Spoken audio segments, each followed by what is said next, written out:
Welcome back to Star Wars Minute. It's the daily podcast where we analyze, scrutinize, and celebrate the Star Wars movies 1 minute at a time. I'm Pete the Retailer from PeteTheRetailer.com. I'm Alex Robinson from AlexRobinson.fun.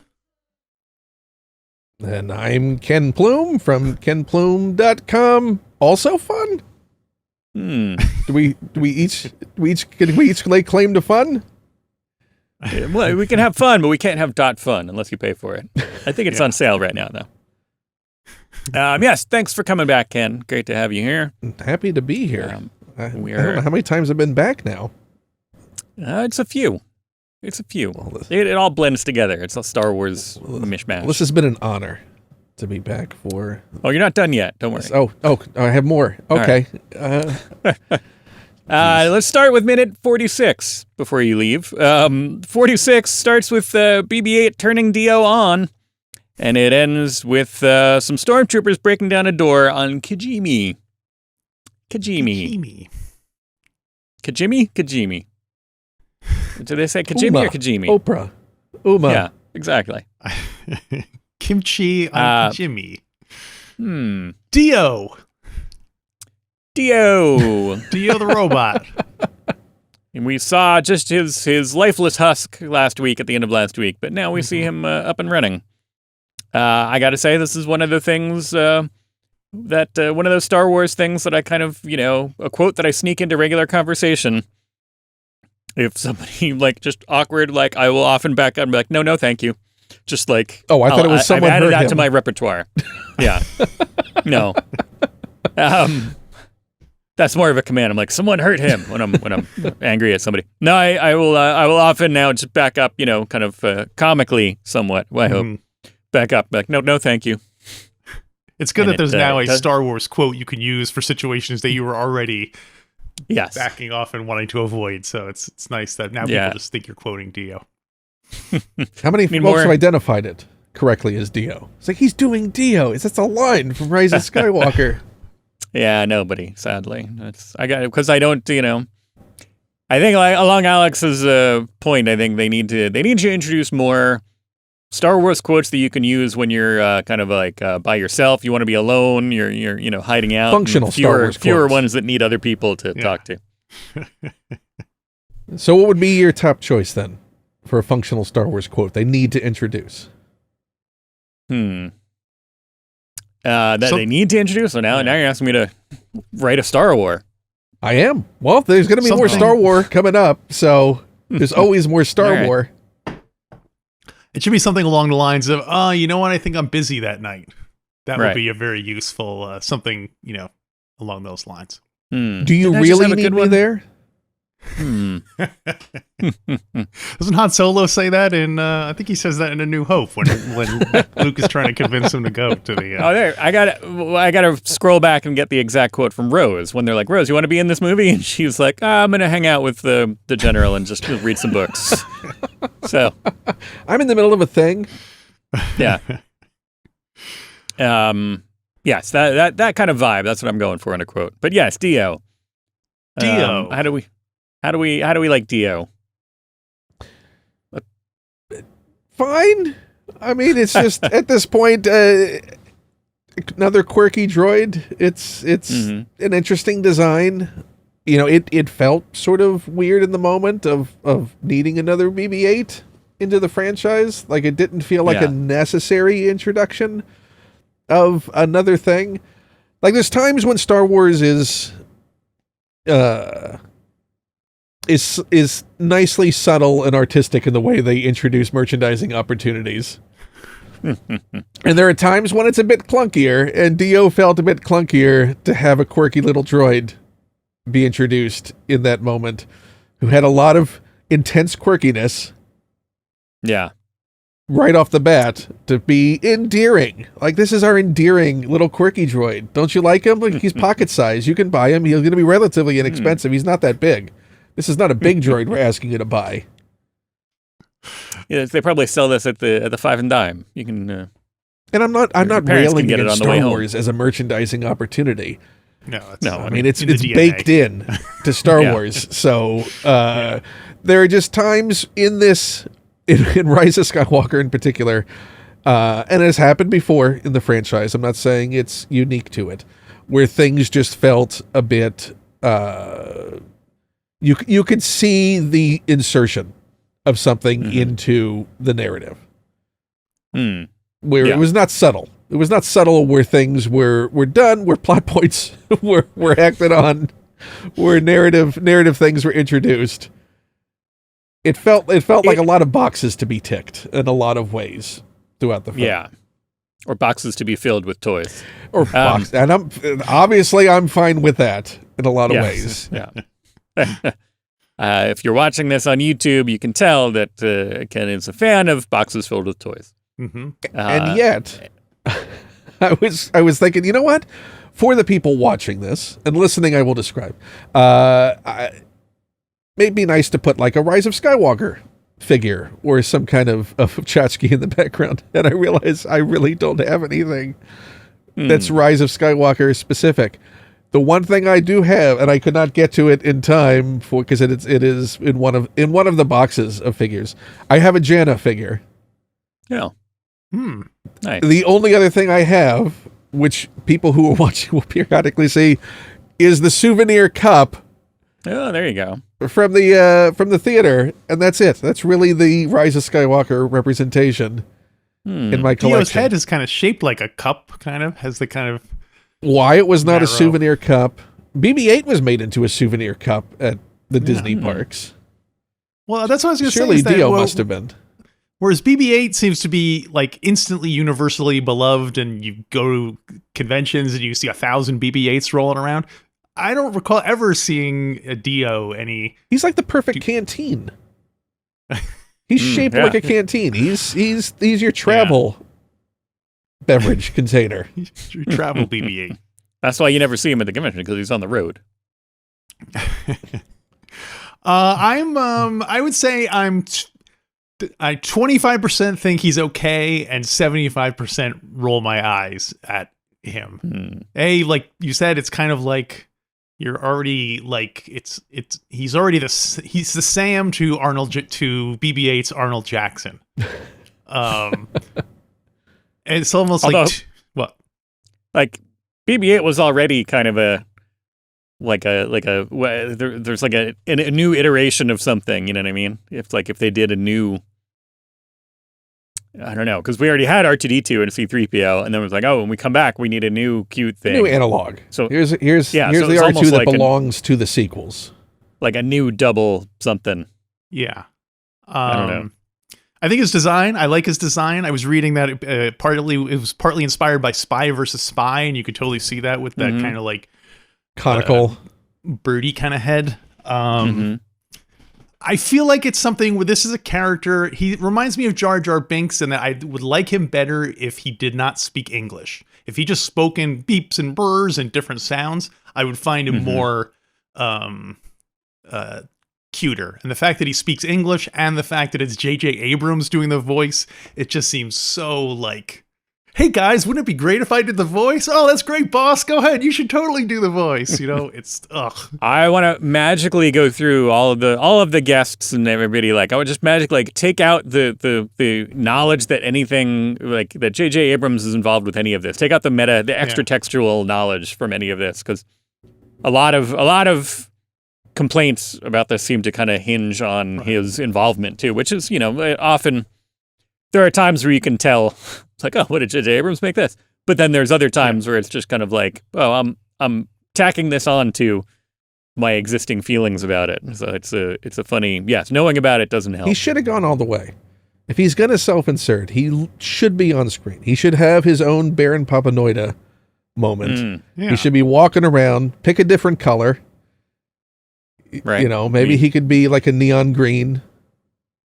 Oh, I was thinking a droid for some reason, but that doesn't make sense. No, but he's physically human, so he should like a protocol droid. He should be dressed full body outfit, or be like a descendant of Baron Papanoida. You know what I mean? He'd be like the new.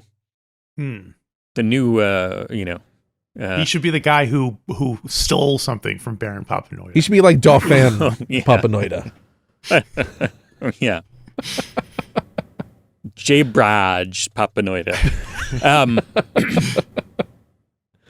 One thing that I'm not too well, I don't know. It doesn't, it's Star Wars, whatever. I'm not going to nitpick the technical details, but it does seem like BB-8 is able to instantly charge Dio. But Dio somehow sat there for years not being charged by himself. Like he couldn't just like roll over to a panel that would just do that in like 2 seconds. Or maybe he just gave up after a while. He was like, why am I just rolling around? Nobody's here. Why am I rolling around charging myself every... Can we then remark on BB-8's backward compatibility to have a charger, an adapter that would work because Dio is supposed to be like an ancient droid, right? Like, isn't he supposed to be quite old? According to the Visual Dictionary. That's the DO stands for, is damn old. He is only 14 years old. In fact, he was built by our friend Ochi of Bestoon. So, like a kit build? Is he like bored in between missions? They said that he likes building little droids and stuff, and this was something I let. Then abusing them? What? Yeah, well. Apparently, in the Outer Rim, droids are harder to come by, so a lot of people build their own droids. That does not seem to match anything we've ever seen in the Outer Rim before, where we've seen constantly this basic. When haven't we seen droids in the Outer Rim? Yeah. Well, so. yeah, although they're mostly like used droids, right? Like that's why the Jawas are going around kind of kit bashing, like, sucking up old droids and kind of patching them back together. So they're new droids are hard to come by. Almost like, new cars. Yeah. The myth about, Cuba, where it's just like, oh yeah, everybody's driving around these 50s cars that have been totally retooled over and over again. That's what the outlying the Outer Rim is like. I just like introducing Ochi as a hobbyist. He's a man obsessed with finding Sith artifacts, and in his spare time, he builds droids. It's very. Let's welcome Ochi of Bestoon. Can we celebrate Ochi's just like long-term contract with Palpatine? Yeah. The fact that it survived Palpatine's death. I mean, you don't get that as a freelancer that often. So, yay for Ochi still having a gig. Then it lasting until his eventual death.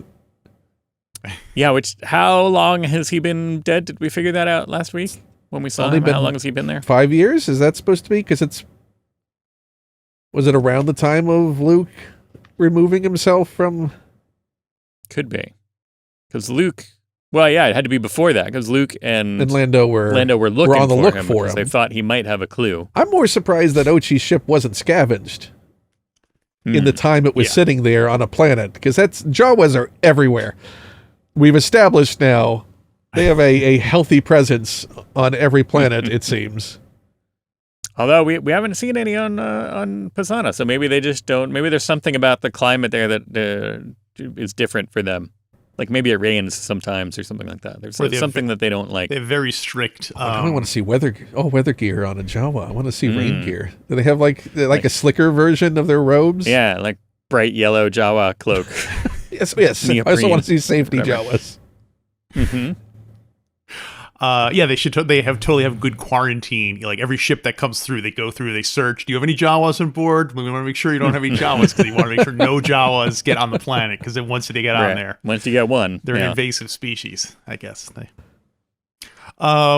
So there's two other things I learned about Dio, not Ochi of Bestoon.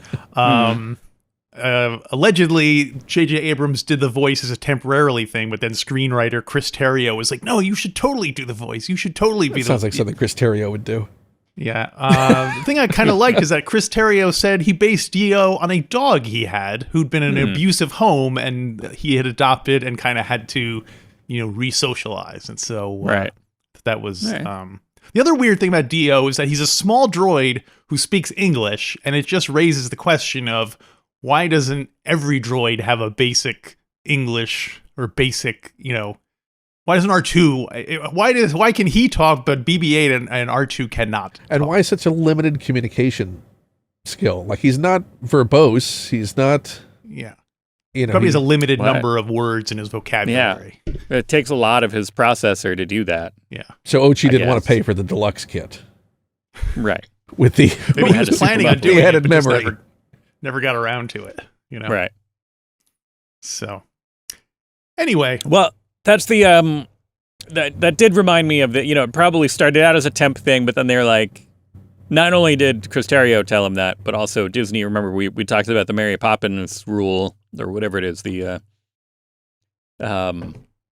where it's they, if they want to use any of the voice from anything for any other thing outside of the movie, that's a separate kind of agreement, and the royalties need to be arranged or whatever, unless it's promoting the particular movie. But if they just have the voice, that's why a lot of the voices for cutesy things that they think they might make toys and stuff out of are often just done by an animator or somebody on staff, because they're like, well, we're already paying you on staff, so it's work for hire. It's, there are no royalties or anything like that involved. Throw it in the Matt Wood bin. Right, yeah. Which is weird because wasn't the whole big thing that everyone was all excited that Bill Hader and someone else did the voice of BB-8? You can't even tell that it's Ben Schwartz. Ben Schwartz, right? Yeah, right. So I would think the publicity value they would get for having Dio voiced by Gilbert Gottfried would have outweighed any of the. If only that could have been. I Part of wonder Gilbert's if they final thought act that was to voice Dio. If they had somebody lined up that they're like, oh, this is going to be great, and then they fell through, and they're like, it's too late. They kept calling. They're like, hey, we're getting close to being ready to go with the movie. Is there any chance you can come by and do the voice? Like, yeah. Well, what do we got going on this week? Let me check, and I'll call you back. And then they just never, And that's why they didn't get Stallone. Exactly. No, thank you.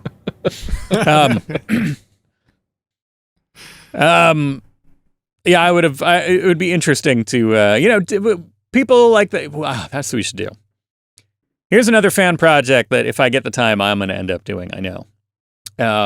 Is we should I take Theo has a really limited vocabulary already, so we should just take those, run it through one of those things that. Sorry, plug your ears if you're an artist or a writer, but plug it through one of those AI things that does the voice simulations. Monster. And make it, do Dio's, basically do Dio auditions. So do Dio's, dialogue in the voices of some other famous people. I like it.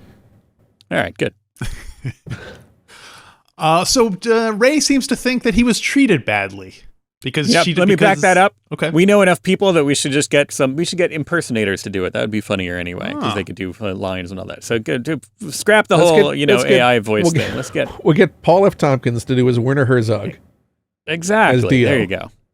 Mm-hmm. Oh, Paul F. Tompkins. He's got a whole quiver full of impressions. Yeah. You can do Cake Boss. John C. Reilly. Andrew Lloyd Webber.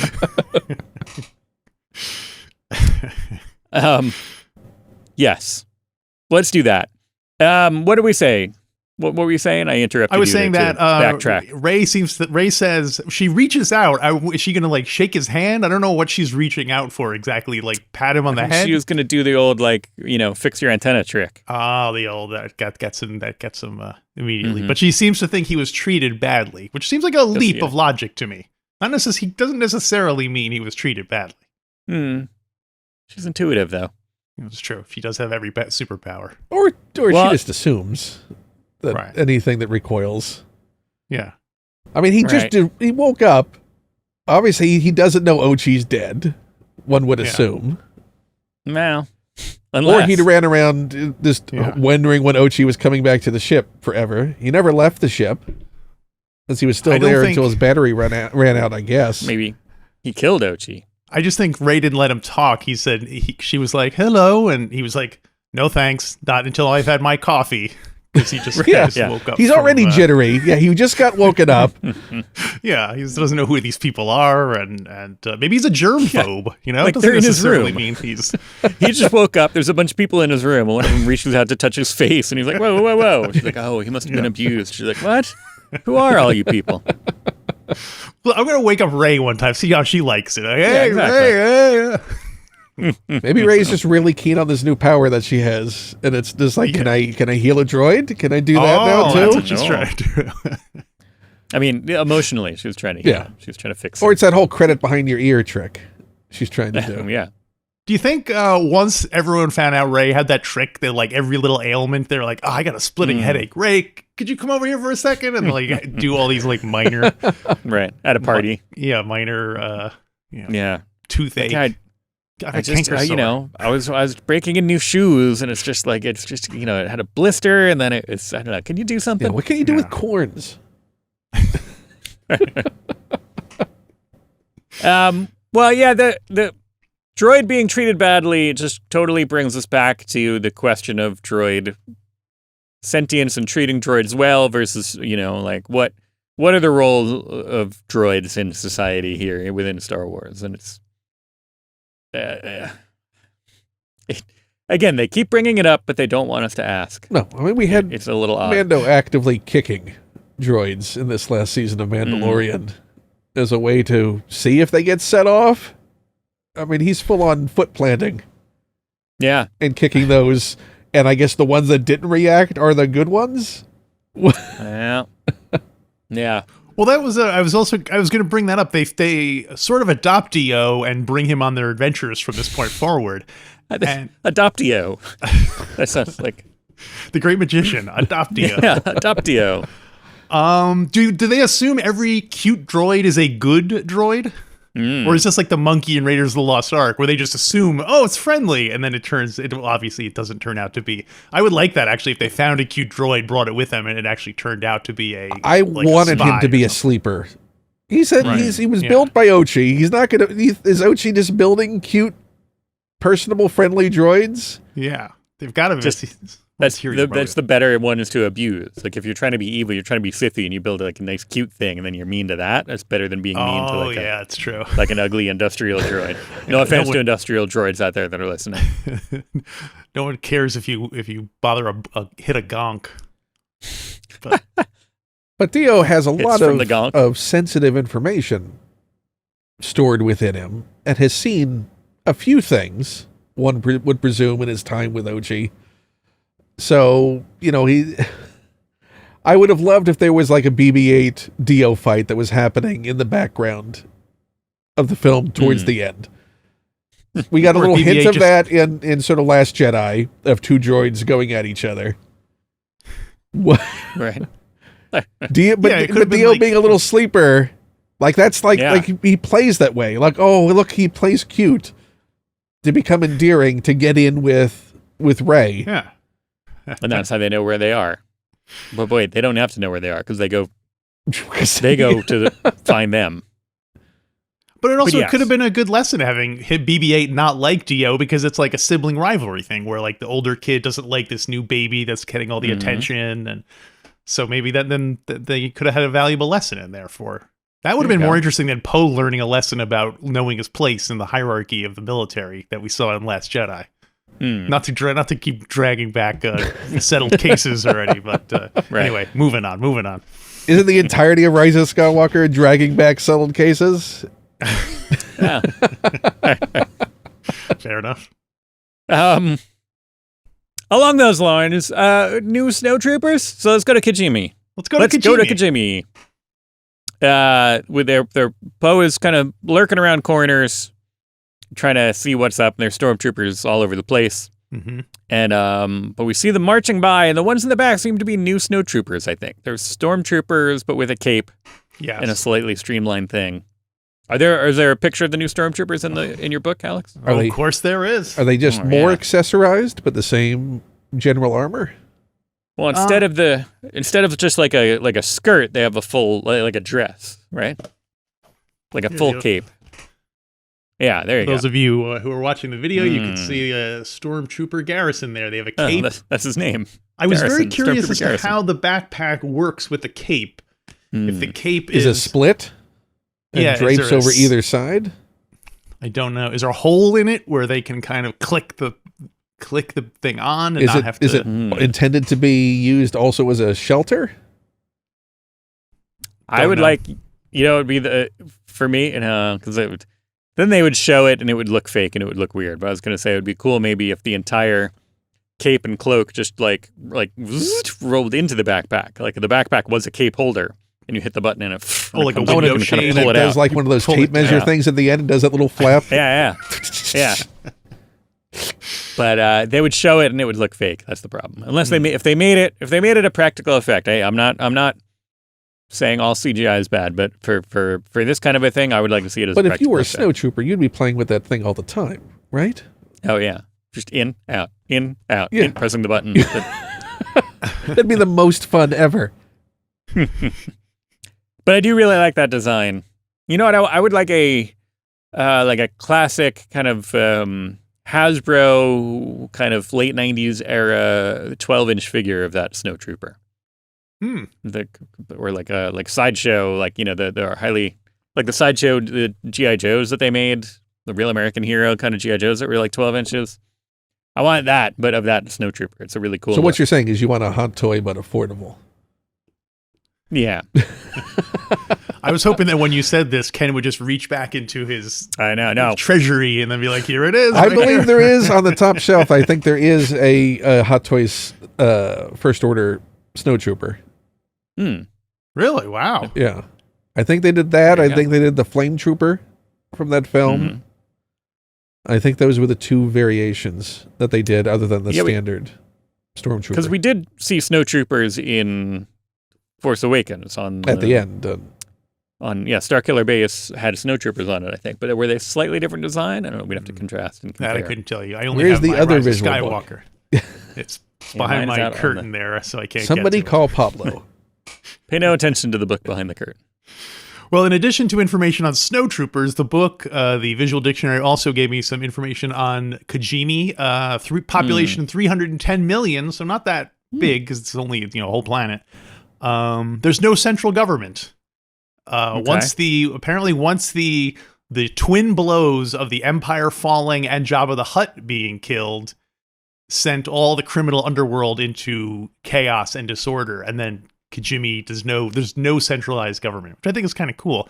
The book specifically says the New Republic was too weak to control it. It makes me think there's this new narrative that the New Republic is actually a bad system that they keep perpetuating, which I kind of like. Yeah. For about 35 solid years of just being inadequate as a administrative force in the galaxy.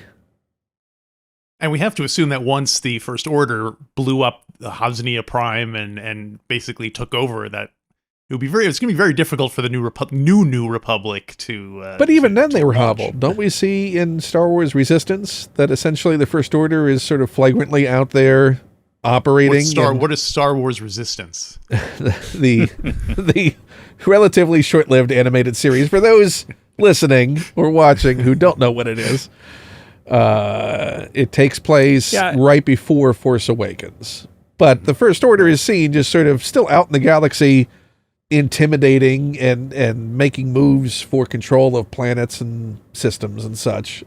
So it doesn't seem like the New Republic has done anything terribly right across the board we've seen yet. Right.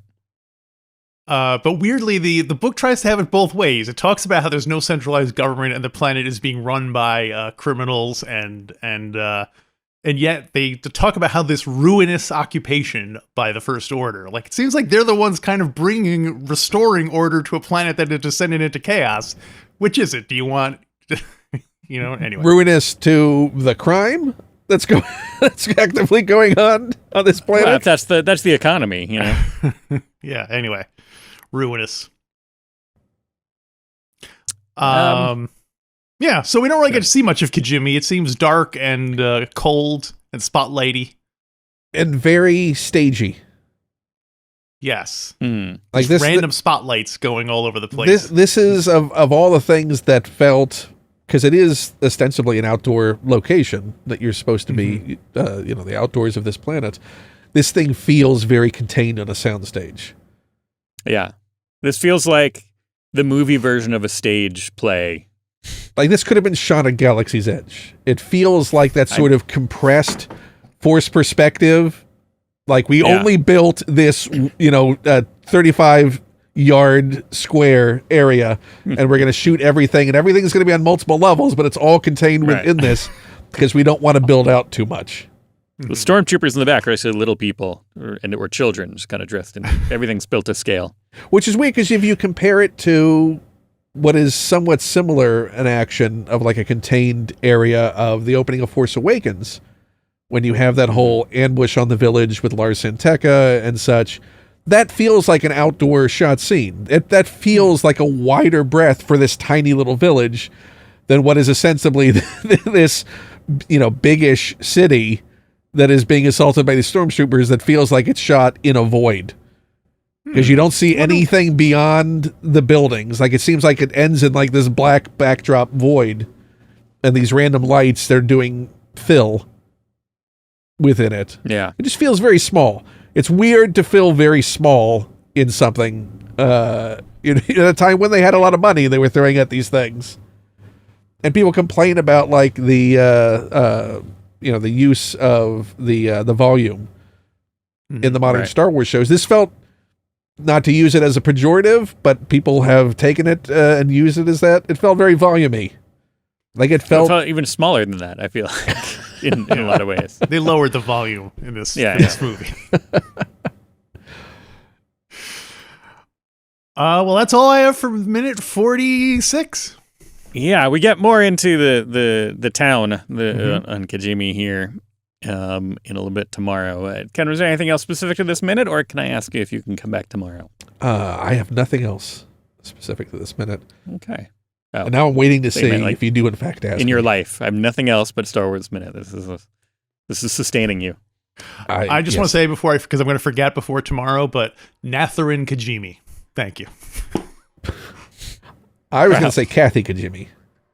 Oh, right. Okay. There you go. Well, that's it. Yeah. Well, if you like wordplay like that, I'm sure you can join us tomorrow. But hey, in the meantime, cut that out, right? Why not? Can we do better?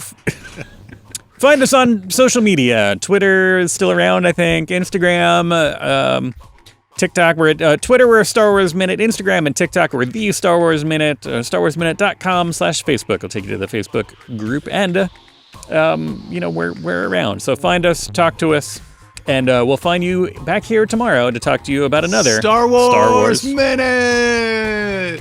Minute. Are we supposed to be coordinated?